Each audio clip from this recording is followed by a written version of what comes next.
السلام علیکم ویورز، میرا نام عطاء الرحمان اور آپ دیکھ رہے ہیں عطاء بخاری یوٹیوب چینل۔ قرآن کریم کی مسلسل ایکسپوزیشن کے سلسلہ میں آج ہم سورہ الانعام کی آیت نمبر 123 کی ایکسپوزیشن کریں گے، 123 نمبر کی آیت۔ اس میں بڑی اہم بات کی جا رہی ہے جرائم کی روک تھام کے سلسلے میں۔ آپ یہ دیکھیں کہ جو سابقہ آیت گزری اس میں کیا کہا گیا؟ اس میں کہا گیا کہ جو شخص مردہ ہو پھر ہم نے اسے زندگی دے دی ہو اور اسے روشنی بھی فراہم کر دی ہو، یعنی علم کی روشنی، اس علم کی روشنی کے ساتھ وہ لوگوں میں چلتا پھرتا ہو، وہ اس شخص جیسا ہو سکتا ہے جو اندھیروں میں گھرا ہوا ہو، جن سے وہ کبھی نکلنے والا ہی نہ ہو۔ اس طرح کفار کے لیے خوش نما بنا دیے گئے ہیں جو برے کام وہ کرتے ہیں۔ یہ سابقہ آیت میں کہا گیا نا۔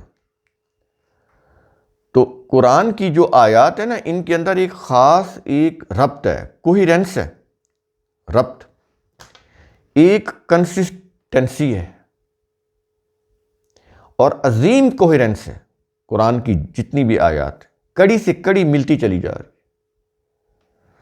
یہ تو پڑے ہوئے نا اس چکر میں، ترتیب نزولی تو ترتیب فلاں تو ترتیب زمانی، یہ انہی چکروں میں ہیں کہ قرآن کی ترتیب نزولی کیا ہے اور ترتیب زمانی کیا ہے۔ یہ آئے تو ترتیب زمانی کے تحت یوں ہے اور ترتیب نزولی کے تحت یوں ہے، تو ٹھیک ہے، اس سے تو پھر آپ کو ہدایت نہیں ملے گی، اس سے تو آپ کو روشنی نہیں ملے گی۔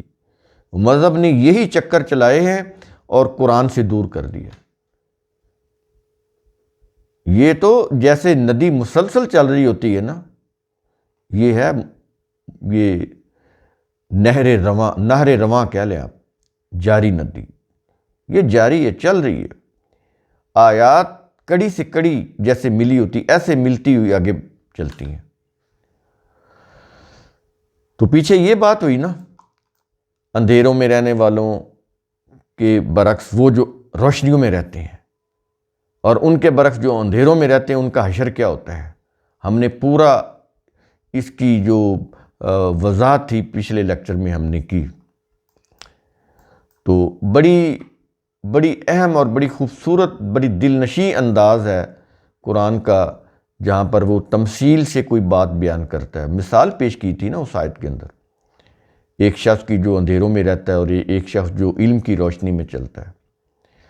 اب آگے بات ہو رہی ہے جرائم پیشہ لوگوں کی، اور بتایا یہ جا رہا ہے کہ جرم یا جرائم کنٹرول کیوں نہیں ہوتے، ان کا سد باب کیسے ہو سکتا ہے، کیا کیا جائے کہ جرائم کا سد باب ہو جائے، مجرموں کی بیخ کنی ہو جائے، کیا طریقہ ہے وہ بتا رہا ہے، اور بالکل کامن سینس بات کر رہا ہے، جو سب انسان جانتے ہیں لیکن کرتے نہیں ہیں، بالکل واضح بات کر رہا ہے۔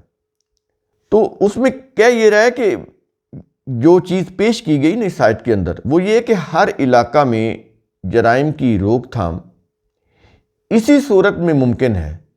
مقامی وڈیروں جو مجرموں کی سرپرستی کرتے ہیں اور ان کے سرغنہ ہوتے ہیں، انہیں سختی کے ساتھ قانون کے شکنجے میں لایا جائے۔ یہ بات اس آیت کے اندر سمجھائی جا رہی ہے، اور انہیں کوئی رعایت نہ دی جائے۔ اگر ایسا ہوتا ہے تو پھر جرائم کی روک تھام ہو سکتی ہے، پھر مجرم بننا بند ہو سکتے ہیں، ادروائز ممکن نہیں ہے کہ اگر آپ چھوٹے موٹے جو مجرم ہیں، جو کچھ مورے ہیں، ان کو آپ پکڑ لیں، ان کے پیچھے جن کی آشیرواد حاصل ہوتی ہے، جو ماسٹر مائنڈ ہوتے ہیں، جو بڑے طاقتور لوگ ہوتے ہیں، بڑے با اثر لوگ ہوتے ہیں، انفلوئنشل پرسنالٹیز ہوتی ہیں، ان کے پاس سیاسی اختیار بھی ہو سکتا ہے، ان کے پاس بے پناہ دولت بھی ہو سکتی ہے، یا وہ لوگوں میں بہت زیادہ مقبول پاپولر بھی ہو سکتے ہیں، تو یہ ساری طاقت کی وہ ذرائع ہیں کہ کوئی فار ایگزامپل کوئی مذہبی پیشوا ہے، اس کے پیچھے لوگوں کا بڑا جتھا ہے، یا کوئی شخص ہے اس کے سیاسی، اس کے پیچھے لوگوں کا جتھا ہے، یا کوئی شخص ہے جس کے پاس سیاسی یا مذہبی اختیار ہے، یا کوئی فیوڈل ہے، کوئی جاگیردار ہے، کوئی بہت بڑے پیسوں والا ہے، کوئی سرمایہ دار ہے، تو یہی طاقت کے یہی ذرائع ہیں نا۔ تو کہتا ہے کہ اگر یہ لوگ جرائم کی دنیا میں ملوث ہیں، اگر ان پر ہاتھ نہیں ڈالو گے تو چھوٹے موٹے جو ان کے کہنے کے اوپر جو لوگ کوئی چوری کر لیتے ہیں یا چھوٹی موٹ واردات کر لیتے ہیں، اگر ان کو پکڑو گے تو جرائم کنٹرول نہیں ہوں گے، مجرم بننا بند نہیں ہوں گے۔ پہلے تو ان کے اوپر ہاتھ ڈالا جائے، جب ان کے اوپر ہاتھ ڈالا جائے گا تو نیچے والے تو خود ہی ٹھیک ہو جائیں گے۔ اور یہ بات بالکل ٹھیک ہے، قرآن یہ چیز بتا رہا ہے۔ تو شروع کرتے ہیں سورہ الانعام آیت نمبر 1-3۔ کیا یہ رہا ہے؟ وَكَذَلِكَ فِي كُلِّ قَرْيَةٍ، اور اسی طرح ہم نے ہر بستی میں بنا دیا۔ کیا کہہ رہا ہے کہ اکابر مجرمیہا، سرداروں کو اس بستی کے جرائم پیشہ افراد کا سرغنا یعنی ماسٹر مائنڈ، سرداروں کو، وہ جو بستی ہے، شہر ہے، جو بھی، تو اس کے جو پیشے ور افراد ہوتے ہیں نا، مجرم، ان کو سرغنا بنا دیا۔ ہم نے یہ چیز کئی دفعہ بتائی، جب بھی اس طرح کی آیات آتی ہیں جن میں کہا یہ جاتا ہے کہ ہم نے بنا دیا، ہم نے واضح کیا کہ اس سے مراد کیا ہے، کہ اللہ کا قانون مکافات ایسا ہی ہے کہ جو شخص مجرم بننا چاہتا ہے تو ٹھیک ہے وہ بنے۔ اللہ کا قانون اس کو زبردستی اس کا ہاتھ روک کر جرم سے نکال کے اس کو صحیح راستے پر نہیں لائے گا۔ اگر وہ مصر ہے کہ میں نے جرم ہی کرنا ہے تو ٹھیک ہے وہ کرے۔ اگر کوئی شخص اچھائی کرنا چاہتا ہے تو اللہ کا قانون اس کو پکڑ کر برائی کی طرف نہیں لے کے جاتا، تو ٹھیک ہے وہ اچھائی کرے۔ یعنی انسان کو جو دو راستے دے دیے ہیں نا، اچھائی کا اور برائی کا، تو ساتھ اختیار بھی دے دیا ہے۔ انسان اسی اختیار کو استعمال کر کے چاہے تو صحیح راستے کے اوپر چلے، چاہے تو برے راستے کے اوپر چلے۔ اللہ زبردستی نہ کسی کو ہدایت کے راستے پہ چلاتا ہے، نہ کسی کو گمراہی کے راستے کے اوپر چلاتا ہے۔ چلنا انسان نہیں ہوتا ہے، انیشیٹو اسی کا ہوتا ہے، فیصلہ اسی کا ہوتا ہے۔ اللہ کے قانون مکافات تو اس کے پیچھے پیچھے ہوتا ہے۔ جیسے یہ ڈیسیژن لیتا ہے، جیسا یہ انیشیٹو لیتا ہے اچھا یا برا، ویسا ہی اللہ کا قانون مکافات اس کے مطابق اس کا معاملہ کرتا ہے، اس کا نتیجہ مرتب کرتا ہے۔ کیونکہ یہ سب کچھ اللہ کے قانون کے تحت ہو رہا ہوتا ہے، اس لیے وہ کہتا ہے کہ ہم یہ کرتے ہیں اور ہم وہ کرتے ہیں۔ ورنہ اللہ نے تو کسی کو سرغنا نہیں بنایا جرائم پیشہ افراد کا، اللہ نے تو کسی کو مجرم نہیں بنایا، نہ ان کا سرغنا بنایا ہے۔ تو پھر کیا مطلب ہے ان الفاظ کا؟ ظاہری الفاظ کا جو ترجمہ ہے، ظاہری جو ترجمہ ہے وہ تو یہی ہوگا نا، لیکن یہ کانسیپٹ سمجھنا پڑے گا۔ وہ اپنے قانون کی روح سے بات کرتا ہے کہ ہمارے قانون کی روح سے ایسا ہوتا ہے، کیونکہ اس کے قانون کی روح سے ایسا ہوتا ہے، اس لیے وہ اس کام کو یا فعل کو اپنی طرف منسوب کرتا ہے کہ ہم نے بنا دیا۔ ایکچولی اللہ نے نہیں بنایا، انسان خود بنا، جو اس نے بنا ہے وہ خود بنا ہے، مجرم بنا یا نیک انسان بنا، لیکن وہ منسوب اپنی طرف کرتا ہے کیونکہ قانون اسی کا چل رہا ہے، اسی کے قانون کے تحت اس کو اختیار ملا ہے نا۔ تو وہ اس اختیار کو غلط استعمال کرتا ہے یا اس کو بیلنس میں رہ کے صحیح استعمال کرتا ہے، یہ تو انسان کی ثوابدید کے اوپر ہے، کیونکہ اس کو اختیار جو دیا گیا ہے۔ یہ بڑا اہم پوائنٹ، اس کو آپ نے ہمیشہ سمجھنا ہے۔ جب بھی اس طرح کی آیت آئے گی ہم دوبارہ اس کو ریمائنڈ کریں گے، دوبارہ سمجھائیں گے تاکہ کانسیپٹ کلیئر ہو۔ اس کے بعد کیا یہ رہا ہے، لِيَمْكُرُوا فِيهَا، تاکہ اس میں سازش کریں۔ یہ جو سردار بنے ہیں نا بستی کے، جو مجرم پیشہ لوگوں کے، یہ جو سردار ہیں، ان کے جو سرغنہ بنے ہیں، ماسٹر مائنڈ بنے ہیں، وہ اس لیے کہتا ہے تاکہ اس میں سازش کریں۔ یہ مکر ہے۔ مکر کا مطلب فریب بھی ہوتا ہے، مکر کا مطلب داؤ کھیلنا بھی ہے، یعنی کوئی ایسی تدبیر کرنا، کوئی سازش کے جال بننا، یہ سارے معنی اس میں آتے ہیں مکر کے اندر۔ ہمارے ہاں تو جو مکر ہے نا وہ ہوتا ہے کوئی ایسا، جیسے ہم کہتے ہیں یہ بخار کا مکر کر رہا ہے، بیسیکلی یہ میننگ نہیں ہے اس کے اندر۔ مکر کا یعنی تدبیر کرنا، کچھ سازش کرنا، یہ ہوتا ہے مکر۔ تو کہتا ہے تاکہ اس میں سازش کرے۔ اور سازش کیوں کرتے ہیں؟ ظاہر ہے کہ لوگوں کو لوٹنے کھسوٹنے کے لیے کرتے ہیں نا، عارضی فائدے کے لیے، اپنا عارضی فائدہ حاصل کرنے کے لیے وہ لوگوں کے ساتھ ظلم کرتے ہیں، ان کا مال چوری کرتے ہیں، ڈکیٹی کرتے ہیں، ان کی جان مال عزتوں سے کھیلتے ہیں، صرف اپنی نفسانی خواہشات پوری کرنے کے لیے، اپنے عارضی فائدہ کو حاصل کرنے کے لیے، تو وہ یہ سب کچھ کرتے ہیں۔ جرائم ہوتے اس لیے کہ عارضی فائدہ حاصل کیا جائے، چاہے اس سے دوسرے کا حق مارا جائے، اس سے ان کو کوئی سروکار نہیں ہوتا۔ اس میں پھر وہی بات آ جاتی ہے کہ یہ چیزیں کرتے ہوئے ان کا جو رجحان ہوتا ہے وہ اس قدر بڑھ چکا ہوتا ہے، ان کے جو اس غلط کام کے یا جرائم کے جو عارضی فائدے ہیں وہ ان کو اتنے اچھے اور خوشنما لگ رہے ہوتے ہیں کہ ان کو کسی اچھی بات کی سمجھ نہیں آتی۔ پیچھے کہا گیا نا کہ ہم نے مزین کر دیے ہیں، خوشنما بنا دیے ہیں برے کام۔ تو ان لوگوں کے دلوں میں، دماغوں میں برے کام خوشنما بن کے ان کو نظر آتے ہیں۔ جب وہ کوئی جرائم کا راستہ اختیار کرتے ہیں، ان کی کوئی مجرمانہ کوشش کامیاب ہو جاتی ہے، اس کے نتیجے میں ان کو جب فوائد حاصل ہوتے ہیں تو وہ ان کو بڑے اچھے لگتے ہیں، لیکن اس کا جو نتائج بعد میں ظاہر ہونے ہوتے ہیں اس سے وہ آنکھیں بند کر لیتے ہیں کہ وقتی فوائد تو حاصل ہو گئے ہیں، لیکن جب ان کے نتائج سامنے آئیں گے، وہ اس دنیا میں آ جائیں یا آخرت میں، تو پھر کیا بنے گا؟